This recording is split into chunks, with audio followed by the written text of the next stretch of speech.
আচ্ছা, তো ফাইনালি অ্যানিভার্সারির ব্লগটা আজকে আমি তোমাদের সাথে শেয়ার করছি। এই ব্লগটায় আমার মাথাটা পুরো খারাপ হয়ে গেছিলো, কারণ এত বড় প্রায় 30 মিনিটের একটা ব্লগ হয়েছিল, সেটাকে আমি কিভাবে ছোট করব বুঝে উঠতে পারছিলাম না। এনিওয়ে ফাইনালি আমি এডিটটা কমপ্লিট করেছি এবং আজকে তোমাদের সাথে ভিডিওটা শেয়ার করছি। একটু দেরি হয়ে গেল, আর লাকিলি আজকের দিনে ছুটিটাও আমি পেয়ে গিয়েছিলাম। আমি অ্যাপ্লিকেশন জমা দিয়ে রেখেছিলাম যাতে আজকের দিনে ছুটিটা আমাকে দেওয়া হয়। শুক্রবার ছিল, সকালবেলায় জল খাবারটা বাড়িতেই হবে আমাদের। তো আমি এখানে ময়দা মাখছি, পূর্ণিমা মাসি এখানে ভাজছিল, সবাই মিলেই আর কি হাত লাগিয়ে সব সকালে জল খাবারটা করা হয়েছে। লুচি আর আলু চচ্চড়ি আর সাথে মিষ্টি, এটাই সকালবেলায় আমরা খেয়েছিলাম। আর বাড়িতে অনুষ্ঠান হলে যে কী পরিমাণে খাটনি হয় সেটা এবার বুঝলাম। বাড়িতে পুজো টুজো হয়, সেটা আমাদের মানে লক্ষ্মী পুজোটা আমাদের ভালো বড় করেই হয়, কিন্তু মানে অন্য এত অনুষ্ঠান হয়নি কখনো এইভাবে। 5 বছরের পরে মানে বিয়ের পরে আর কি এইভাবে অনুষ্ঠান হচ্ছে। তো মানে লিটারালি মানে প্রচণ্ড সবাই ক্লান্ত হয়ে গিয়েছিলাম, তবে ক্লান্তির সাথে মজাটাও বেশ হয়েছে। সবাই বাড়িতে ছিল, এটা বেশ ভালোই লাগে। সবসময় তো এইভাবে সবাইকে এক জায়গায় পাওয়া যায় না, এই অনুষ্ঠানগুলোর দিনই সবসময় পাওয়া যায়। তবে আমার একটা খুব বাজে স্বভাব আছে জানো তো, ছোটোবেলায় এটা ছিল। আমি না মানে একটু খুব খিটখিট খিটখিট করি। অনেক লোকজন এক জায়গায় থাকলে আমি ঠিকমতো মানে সেখানে নিজেকে মানিয়ে নিতে আমার একটু সময় লাগে। মানে মানে ওই পরিবেশে আমার মনে হয় যেন আমি একটু কর্নারে যাই, একটু কর্নারে থাকি, আস্তে আস্তে আবার নর্মাল হয়ে যায়। তো সকালবেলায় অনেকগুলো কাজ সেরে তখন আর কিছুই ফিল্ম করা হয়নি, তার কারণ কাজ করব না ফিল্ম করব মানে মাথা পুরো পাজলড হয়ে গিয়েছিল। তারপরে ঘর সাজানোরও তো একটা বাতিক আছে আমাদের সবার, তো সেই জন্য মনে হলো কয়েকটা ফুল কিনে আনতে হবে। আর আমি আজকে অ্যাজ কিছু ফুল লাগাবো নাই ভেবেছিলাম, তারপরে ভাবলাম যে মৌয়ের সাথে আবার সেটা নিয়ে পরামর্শ করলাম। আমার বান্ধবী মৌ, তোমরা জানো যে ফুল কি লাগাবো না, ও বললে একটা বিশেষ দিন একটু ফুল লাগা। তো আমি একটু জিপসি নিয়েছি, একটু কুচো গোলাপ নিয়েছি, আর একটু গ্ল্যাডিওলাস নিয়ে এসেছি। আর বোন বললো যে ও একটু মাথায় গোলাপ লাগাবে, তো ওর জন্য একটা গোলাপ নিয়ে এসেছি। আর যেরকমভাবে ছিলাম বাড়িতে দেখেছো না, ওরকম পাগলের মতন ওইভাবেই বেরিয়ে গেছি। একটু আমাকে বললো এখন বেরোলে এখনই হবে, নাহলে কিন্তু পরে হবে না। তার কারণ ও মিষ্টি আনতে যাবে। এর মাঝে একদিন ও আর আমি গিয়ে মিষ্টির অর্ডার দিয়ে এসেছিলাম, দুটো আলাদা আলাদা দোকান থেকে। খেয়ে দেখে যেটা পছন্দ হয়েছে সেরকম মিষ্টি অর্ডার দিয়ে এসেছিলাম। তো সেই জন্য ওগুলো আনতে যেতে হবে, ওরও তাড়া রয়েছে। আর আমাকে আমার জাস্ট 5 মিনিট লাগবে, আমাকে নিয়ে চলো, আমি ফুলগুলো কিনে নিয়ে চলে আসবো। দুটো রজনীগন্ধা স্টিক আর গ্ল্যাডিওলাসটা আমি এখানে রেখেছিলাম সাজিয়ে। আমার বরাবরই বিশেষ দিনগুলোতে ফুল দিয়ে ঘরবাড়ি সাজাতে খুব ভালো লাগে, এবং এটা এই বাড়িতে এসেও আমি শিখেছি বলতে পারো, যে সবাই বেশ ফুল দিয়ে সাজিয়ে রাখে, এবং সেটা দেখে দেখে আমারও একটা অভ্যাসে পরিণত হয়ে গেছে। আমাদের যে ডাইনিং টেবিলটা তার উপরটা এরকম পুরো ফাঁকা করে সেখানে আমি এই ফুলগুলো রেখেছিলাম। যদিও উপরে ছাদে অনুষ্ঠান হবে, তবে পুরো বাড়ি আমরা সুন্দর করে যতটা পেরেছি সাজিয়েছি। এখন আমি আর মা দুজন মিলে নেমেছি গাছগুলোকে একটু নিচের সিঁড়িতে, অতগুলো গাছ রাখবো না, দুটো গাছ একটুখানি ঢোকার জায়গাটায় রাখলে দেখতে ভালো লাগবে, সেই জন্য।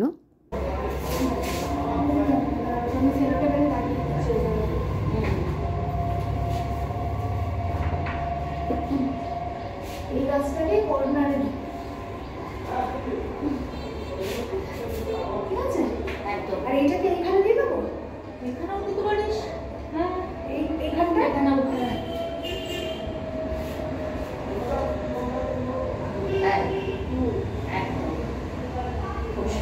ওইটাই ঠিক আছে একদম। এজন্য এরকম দিয়ে যাওয়া যাচ্ছে না, ঠিক আছে। এখানটা সেভাবে গেলে এই লাগিয়ে তাহলে হবে। অল রাইট, এই জাস্ট কটা বাজে এখন? 1:45 বেজে গেছে। আমি সবাই স্নান করলাম, 3টের মধ্যে আমাকে বলেছে সাজাতে আসবে। আমার একটু অদ্ভুত লাগে আমাকে কেউ সাজালে, মানে আমি নিজে সাজলে ভীষণ কমফোর্টেবল ফিল করি, কারণ মোটামুটি মনে হয় আমি সাজতে পারি। তো কাজ চালানোর মতন আমি সেজে নিতে পারি যে কোনো জায়গায়, কিন্তু অন্য কেউ যখনই আমাকে সাজায় তো আমার একটু ট্রাস্ট ইস্যু হয়ে যায় যে কীরকম সাজাবে। তো আমি নৈহাটিরও একজনকে বলেছি, মামির চেনা জানা। তো এখন থেকে কিছু লাগাবো না ভাবছি, মুখে শুধু একটুখানি ময়শ্চারাইজার লাগাই অবশ্যই, কারণ মুখটা টানছে। কালকে রাতে আমি একটুখানি এইটা লাগিয়েছিলাম, ডট অ্যান্ড কিট রেটিনল সিরামটা। এটা না খুব ভালো, মানে পরের দিন স্কিনটা খুব মানে সফট থাকে। তো এটা সপ্তাহে 3 দিন করে লাগাই, কালকেও লাগিয়েছিলাম। আজকে সকাল থেকে সবাই শুধু কাজ করছে, বাড়িতে একটা অনুষ্ঠান হলে যেটা হয় আর কি। এখনও পর্যন্ত আমি নেল পলিশ চেঞ্জ করিনি, পুরো খাবলা খাবলা হয়ে রয়েছে হাতে পায়ে, বোথ সেম সিচুয়েশন। একটু ছাদে যাবো, একটু রোদ পাবো, ভাবছি নেল পলিশটা ওখানেই নিয়ে যাই, গিয়ে ওখানে করে নেবো।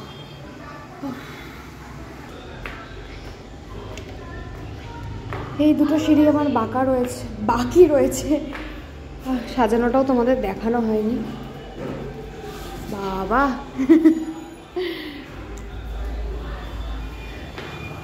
চলো একবার দেখিয়ে দিই তোমাদের।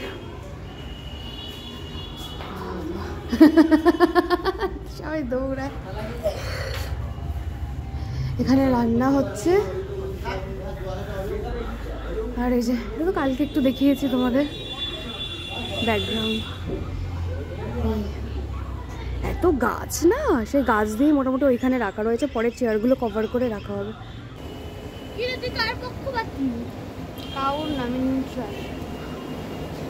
আমি নেল পালিশ পড়তে পড়তে বোনের সাথে গল্প করছিলাম। বোনের সাথে বোধহয় কিছু নিয়ে একটা আমার আর্গুমেন্ট হচ্ছে। আর্গুমেন্ট তো ঠিক না, সারাক্ষণই আমি ওর পেছনে লাগে কী নিয়ে কথা হচ্ছিল মনে নেই।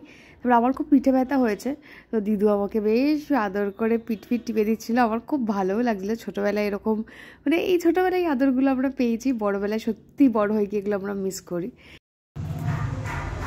কালকেই মোটামুটি আমি পুরো যে সিঁড়িতে আলপনা দিয়ে নিয়েছি, শুধু দুটো সিঁড়ি বাকি ছিল, মানে গাছগুলো রাখার অ্যারেঞ্জমেন্টটা একটু উল্টোপাল্টা হয়েছিল বলে এই দুটো সিঁড়ি এখন বসে আমি এখানে এই যে আলপনাটা কমপ্লিট করে নিচ্ছি। আর আমাকে যে সাজাতে আসবে তাকেও বললাম একটু আধ ঘন্টা পরে আসতে, কারণ আমার এখনও খাওয়া দাওয়া কাউরই কিছু হয়নি। ধরুন একটু পার্লারে গিয়েছিলো শ্যাম্পু করতে, ও চলে এসেছে। এবার একটু স্নানে গেছে, তারপর আমরা একসাথে খেতে বসবো। যারা যারা আমার মতন দুপুরবেলা একটুখানি ঘুমায়, মানে ভাত ঘুম দেয়, তারা জানে যে সেটা না হলে কী পরিমাণে মাথা যন্ত্রণা করে। আমি ছোট থেকে এই অভ্যাসটা এখনও ছাড়তে পারিনি। স্কুল থেকে ফিরেও আগে ছোটোবেলায় ঘুমাতাম, এখনও স্কুল থেকে ফিরে এসে বড়োবেলায়ও ঘুমাই। তো আজকে সেটা হয়নি, মাথা আমার লিটারালি মানে ভারী হয়ে রয়েছে। তার মধ্যে ওর সবাই সাজাতেও চলে এসেছিলো, দুজন এসেছিলো না, একজন শাড়ি ড্রেপিংয়ের জন্য, মানে একসাথে ওদের টিম থাকে না, আর যিনি মেকআপ আর্টিস্ট তিনিও এসেছিলেন। তো মেকআপ করবো কি বোকা বলছি। যাই হোক, মাঝে মাথাটা আমার এত যন্ত্রণা করছিল, তো এখানে আমাকে একটু চা দিয়ে গিয়েছিল মা। চাটা খেয়ে তারপর আমি একটুখানি শান্তি পেয়েছি। আমি টিপ পরবো না বাবা। হ্যাঁ ঠিক আছে। হ্যাঁ হ্যাঁ হ্যাঁ, ফুল এইদিকেই দেয়। দেখেছে তো সারাদিন কি ভ্লগ করব, মানে একটা কিছু করতে যাচ্ছি, কিছু জিনিস চলে আসছে। একটুখানি ভিডিও করতে গেছি, কেক চলে এসছে তার মাঝে। এবার কেক যখন এসেছে, সবাই অলরেডি অনেক তাড়াতাড়ি সবাই এসেছিলো, যেহেতু শীতের সন্ধে আমাদের অনুষ্ঠানটা ছিল, তাড়াতাড়ি সবাই এসেছে। তবে আরও কিছুজন এলে কেকটা কাটবো বলে আমি অপেক্ষা করছিলাম। আমি আজকে পরেছি একটা অর্গ্যানজা শাড়ি। এটা একদম পেস্তা গ্রিন বলা যেতে পারে, বা একদম লাইট গ্রিনের উপরে। আমি এটা কাঁচরাপাড়া থেকেই কিনেছি। এটা আমার ভীষণ পছন্দের শাড়িটা আমাকে টিটু কিনে দিয়েছে।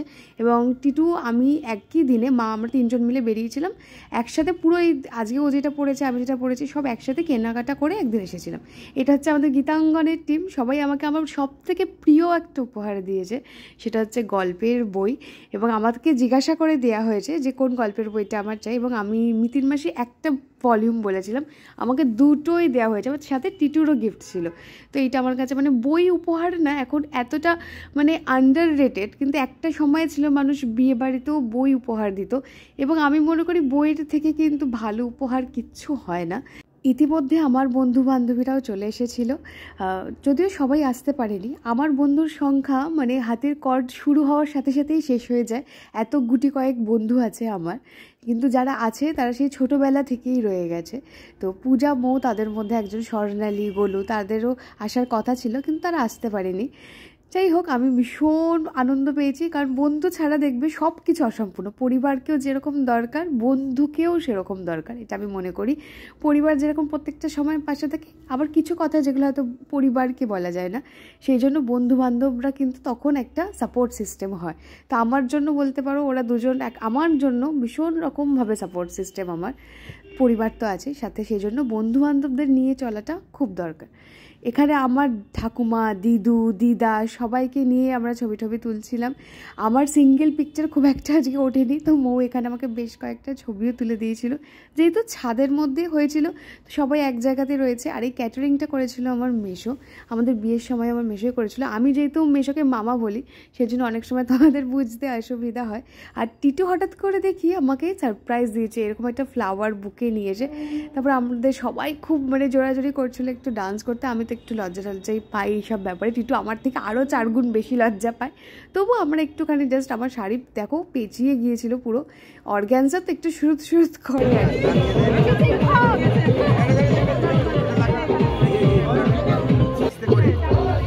দুজনে মিলে ধর, এটাকে ধর,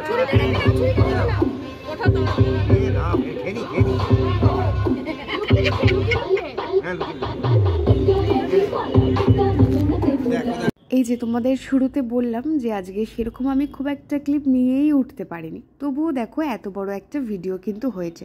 তার কারণ কি জানো তো, আমি না করতে পারলে কি হবে, আমার হয়ে সবাই এত আমাকে সাহায্য করেছে, সবাই এত ভিডিও করে দিয়েছে। অনুষ্কা তার মধ্যে আমার ফোন নিয়ে আমাকে ভিডিও করে দিয়েছে, পূজা করে দিয়েছে। তো তারা নিজেদের থেকে জানে আমি তো ভ্লগ করি, এবং আমি যেহেতু করতে পারছি না, সবাই আমাকে এত হেল্প করেছে যে সেই ক্লিপগুলোই কিন্তু জুড়ে আমার 30 মিনিটের ফার্স্টে একটা ভিডিও হয়েছিল। তো অত বড় ভিডিও যেহেতু পোস্ট করব না, সেই জন্য সেটাকে কেটে আমি অনেকটা ছোট করেছি। আরও মাথায় ছিল ব্লগটা ছাড়বো কিনা, যে সবার আওয়াজগুলো আসবে, কিন্তু এই ব্লগটায় তাহলে কি হতো, যেহেতু গান চলছে কপিরাইট চলে আসতো।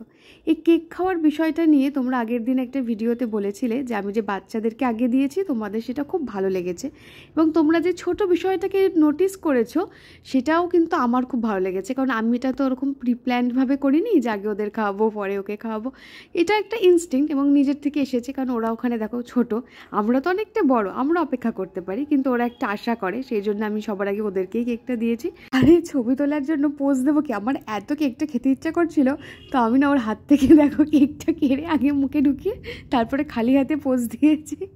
তারপরে সবার সাথে, সবাইকে তো একসাথে পাওয়াটাই খুব মুশকিল হয়ে যাচ্ছিলো, যে সবাইকে একসাথে তোমাদের সাথে ছবি তুলে দেখাবো যে সবার সাথে আমরা মজা করেছি। ও এখানে দেখো প্রতীকও আমাকে ভিডিও করে দিয়েছে, মানে সবাই আমাকে ভিডিও করে দিয়েছে, যার জন্য আমি তোমাদের সাথে ব্লগগুলো শেয়ার করতে পেরেছি। আর সবাই এসেছে এবং সবার সাথে আমি গল্প করেছি যেটুকু সম্ভব। সবার সাথে অনেকটা তো কথা বলা এই সময় যায় না, তবে সবার সাথে ঘুরে যতটুকু পেরেছি গল্প করেছি, নিজের মতন সাধ্য মতন চেষ্টা করছি তাদেরকে অ্যাটেন্ড করার। এবং আমার খুব ভালোও লেগেছে যে অনেক বছর পর আসলে বাড়িতে একটা অনুষ্ঠান হয়েছে, দিনটাও মানে একটা মেমোরেবল হয়ে রইল, মনে থাকবে সবার সাথে যে একটা সন্ধ্যা এত সুন্দর করে কাটলো।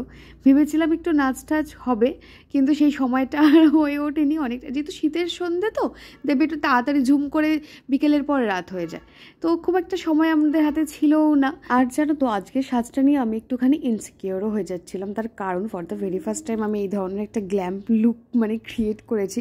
আমি আগে তোমরা মনে হয় না আমাকে এরকম কখনো দেখেছো। আর সত্যি কথা বলতে আমি অন্য কারোর কাছে সাজতে একটু আনকমফোর্টেবল ফিল করি, মানে আমার একটু ট্রাস্ট ইস্যু তৈরি হয়ে যায় যে আমাকে কীরকম লাগবে। তবে যাই হোক, খারাপ লাগছিল না, সবাই ভালো বলেছে। চলো এবার প্রায় শেষের দিক, এখন দেখিয়ে দিই কী আমাদের মেনুতে ছিল। চিজ বল ছিল, চিকেন পকোড়া ছিল, ফিশ বল ছিল, আর কেকটা ছিল হচ্ছে স্টার্টারে। তো ফিশটা বোধহয় শেষ হয়ে গেছে তাই দেখাতে পারলাম না। আর মেন কোর্সে ছিল হচ্ছে ফিশ ফ্রাই, সাথে মাটন বিরিয়ানি আর চিকেন চাপ, আর চাটনি মিষ্টি পাঁপড়, এগুলো তো আলাদা জায়গায় ছিল তাই সেটা দেখানো হয়নি।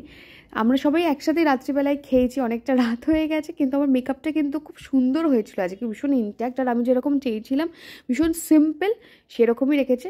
চোখে মানে গ্লিটার অল্প দিয়েছে, তাতেই আমি বলছিলাম ভালো লাগবে তো, ভালো লাগবে তো। যাই হোক, যে বাড়িতে এখন গিফট খোলা হচ্ছে, এখন বাজে কিন্তু রাত্রি অলমোস্ট একটা এরকম হয়তো বাজে, এক্স্যাক্ট টাইমটা আমার মনে নেই। টিটু না যত বড় হচ্ছে দিন দিন তত বাচ্চা হয়ে যাচ্ছে।